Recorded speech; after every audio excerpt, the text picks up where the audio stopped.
പനിക്കിടക്കയിലേക്ക് മാറുകയാണ്. സർക്കാർ ആശുപത്രികളെല്ലാം പനി ബാധിതരെ കൊണ്ട് നിറഞ്ഞിരിക്കുന്നു. മരണസംഖ്യ ഉയരുന്നത് പകർച്ചവ്യാധി ഭീതിയേക്കാൾ ഇരട്ടിയിലധികമാണ്. ബുധനാഴ്ച വൈകിട്ട് 5 മണി വരെയുള്ള കണക്കുകൾ അനുസരിച്ച് 6 ജീവനുകളാണ് പനി ബാധിച്ച് പൊലിഞ്ഞിരിക്കുന്നത്. ഇതിൽ 4 മരണവും ഡെങ്കിപ്പനി ബാധിച്ചാണ്.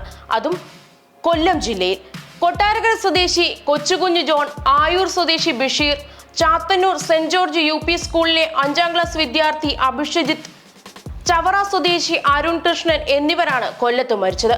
മൂവാറ്റുപുഴ സ്വദേശി സമതും മുണ്ടുകോയിക്കൽ സ്വദേശിനി അഖിലിയുമാണ് ബുധനാഴ്ച പനി മൂലം ജീവൻ നഷ്ടമായ മറ്റു 2 പേർ.